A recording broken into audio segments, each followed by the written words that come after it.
पाठ 3 हमारी बदलती पृथ्वी। स्थल मंडल अनेक प्लेटों में विभाजित है, जिन्हें स्थल मंडलीय प्लेट कहते हैं।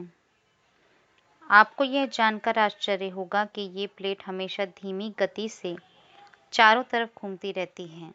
प्रत्येक वर्ष केवल कुछ मिलीमीटर के लगभग पृथ्वी के अंदर पिघले हुए मैग्मा में होने वाली गति के कारण ऐसा होता है। पृथ्वी के अंदर पिघला हुआ मैग्मा एक वृत्तीय रूप में घूमता रहता है, जैसा कि क्रियाकलाप में दिखाया गया है। प्लेट की इस गति के कारण पृथ्वी की सतह पर परिवर्तन होता है। पृथ्वी की गति को उन बलों के आधार पर विभाजित किया गया है जिनके कारण ये गतियां उत्पन्न होती हैं। जो बल पृथ्वी के आंतरिक भाग में घटित होते हैं उन्हें अंतर्जनित बल एंडोजेनिक फोर्स कहते हैं, एवं जो बल पृथ्वी की सतह पर उत्पन्न होते हैं उन्हें बहिर्जनिक बल एक्सोजेनिक फोर्स कहते हैं। अंतर्जनित बल कभी आकस्मिक गति उत्पन्न करते हैं तो कभी धीमी गति। भूकंप एवं ज्वालामुखी जैसे आकस्मिक गति के कारण पृथ्वी की सतह पर अत्यधिक हानि होती है। ज्वालामुखी भूपर्पटी पर खुला एक ऐसा छिद्र होता है जिससे पिघले हुए पदार्थ अचानक निकलते हैं। इसी प्रकार स्थल मंडलीय प्लेटों के गति करने पर पृथ्वी की सतह पर कंपन होता है। ये कंपन पृथ्वी के चारों ओर गति कर सकता है। इस कंपन को भूकंप कहते हैं। भूपर्पटी के नीचे वह स्थान जहां कंपन आरंभ होता है उद्गम केंद्र कहलाता है। उद्गम केंद्र के भू सतह पर उसके निकटतम स्थान को अधिकेंद्र कहते हैं। अधिकेंद्र से कंपन बाहर की ओर तरंगों के रूप में गमन करती हैं। अधिकेंद्र के निकटतम भाग में सर्वाधिक हानि होती है एवं अधिकेंद्र से दूरी बढ़ने के साथ भूकंप की तीव्रता धीरे धीरे कम होती जाती है।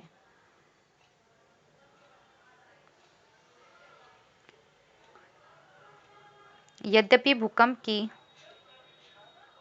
भविष्यवाणी संभव नहीं, लेकिन यदि हम पहले से तैयार हों तो इसके प्रभाव को निश्चित रूप से कम किया जा सकता है। स्थानीय लोग कुछ सामान्य तरीकों से भूकंप की संभावना का अनुमान लगाते हैं, जैसे जानवरों के व्यवहार का अध्ययन, तालाब में मछलियों की उत्तेजना, सांपों का धरातल पर आना।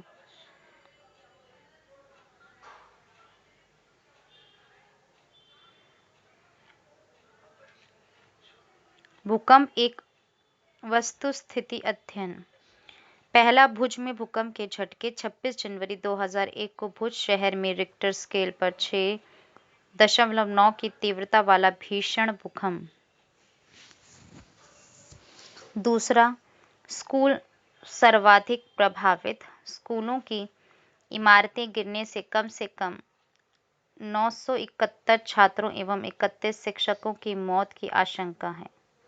तीसरा, भुज में निराशाजनक राहत। भूकंप के 3 दिन बाद भी हर व्यक्ति तक भोजन, कंबल, दवाएं आदि न पहुंचने के कारण हालत चिंताजनक।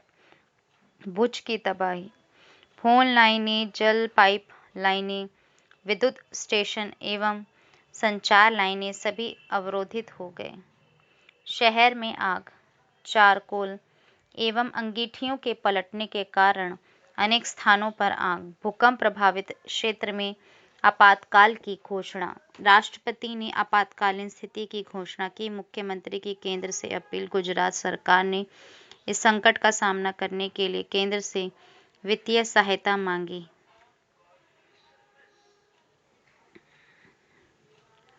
मुख्य स्थलाकृतियां।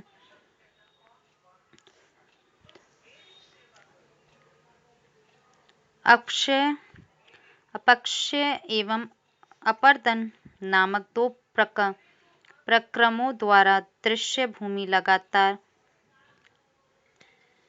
विघटित होती रहती है। पृथ्वी की सतह पर शैलों के टूटने से अपक्षय की क्रिया होती है। भूदृश्य पर जल, पवन एवं हिम जैसे विभिन्न घटकों के द्वारा होने वाले क्षय को अपरदन कहते हैं। वायु, जल आदि अपरदित पदार्थ को एक स्थान से दूसरे स्थान पर ले जाते हैं और फलस्वरूप एक स्थान पर निक्षेपित करते हैं।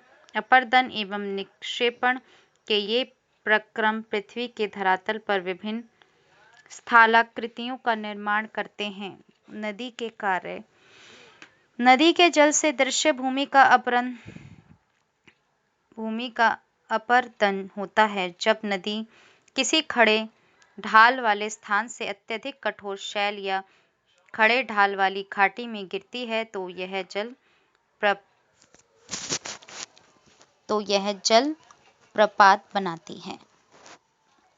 जब नदी मैदानी क्षेत्र में प्रवेश करती है तो वह मोड़दार मार्ग पर बहने लगती है। नदी के इन्हीं बड़े मोड़ों को विसर्प कहते हैं। इसके बाद विसर्पों के किनारों पर लगातार अपरदन एवं निक्षेपण शुरू हो जाता है। विसर्प लूप के सिरे निकट आते जाते हैं। समय के साथ विसर्प लूप नदी से कट जाते हैं और एक अलग झील बनाते हैं जिसे चाप झील भी कहते हैं। कभी कभी नदी अपने तटों से बाहर बहने लगती है। फलस्वरूप निकटवर्ती क्षेत्रों में बाढ़ आ जाती है। बाढ़ के कारण नदी के तटों के निकटवर्ती क्षेत्रों में महीन मिट्टी एवं अन्य पदार्थों का निक्षेपण करती है। ऐसे मिट्टी एवं पदार्थों को अवसाद कहते हैं। इससे समतल उपजाऊ बाढ़कृत मैदान का निर्माण होता है। नदी के उत्थित तटों को तटबंध कहते हैं। समुद्र तक पहुँचते पहुँचते नदी का प्रवाह धीमा हो जाता है तथा नदी अनेक धाराओं में विभाजित हो जाती है जिनको वितरिका कहा जाता है। यहाँ नदी इतनी धीमी हो जाती है कि यह अपने साथ लाए मलबे का निक्षेपण करने लगती है। प्रत्येक वितरिका अपने मुहाने का निर्माण करती है। सभी मुहानों के अवसादों के संग्रह से डेल्टा का निर्माण होता है। समुद्री तरंग के कार्य।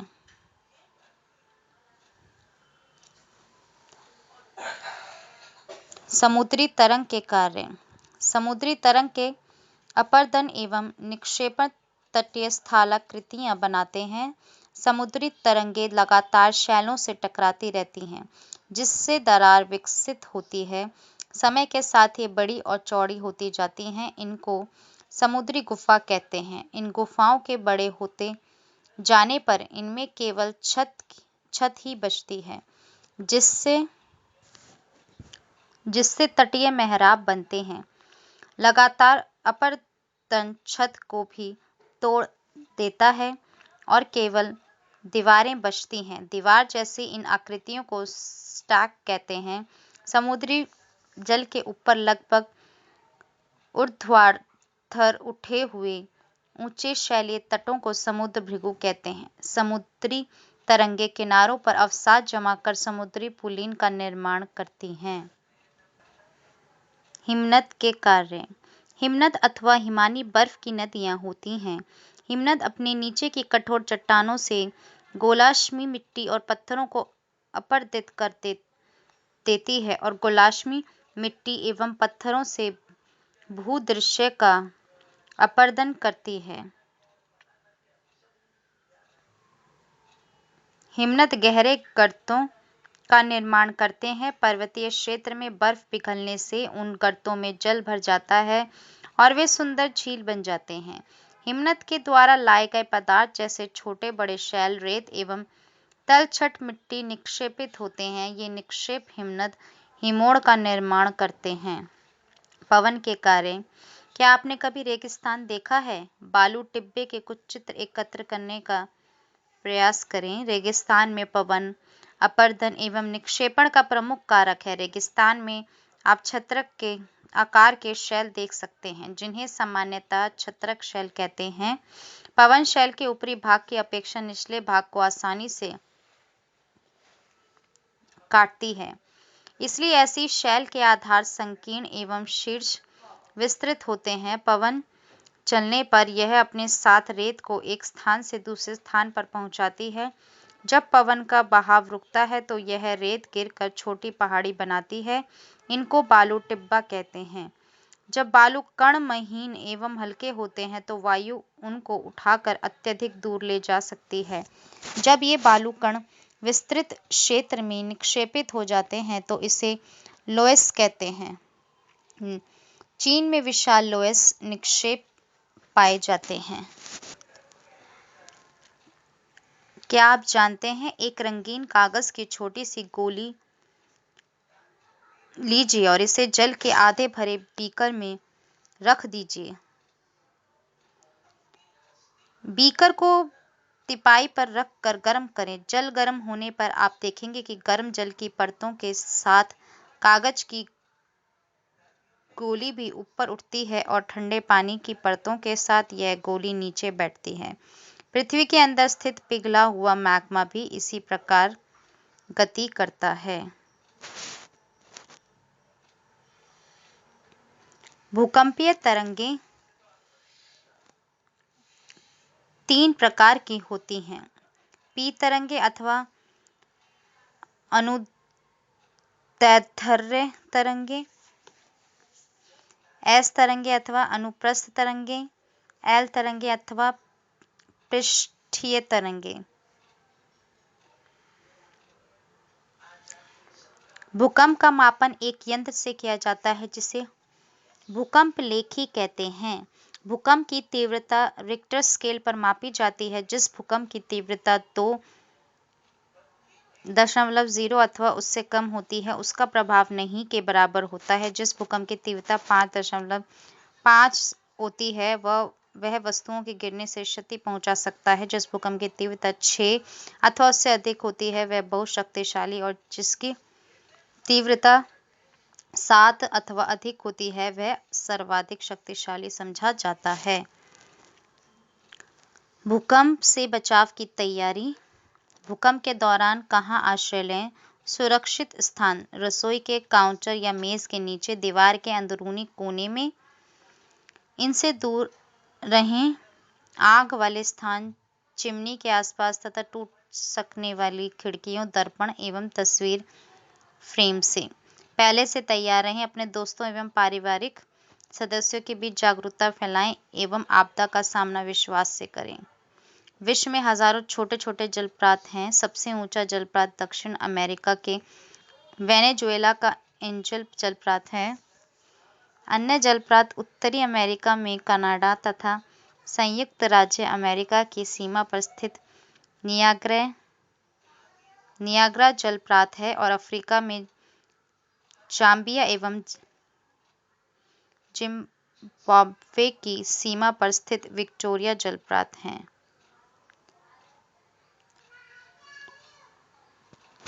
स्थल मंडलीय प्लेट। भूपर्पटी में अनेक बड़ी एवं कुछ छोटी कठोर असमान आकार की प्लेटें होती हैं जिन पर महाद्वीप एवं महासागर की सतहें टिकी हैं।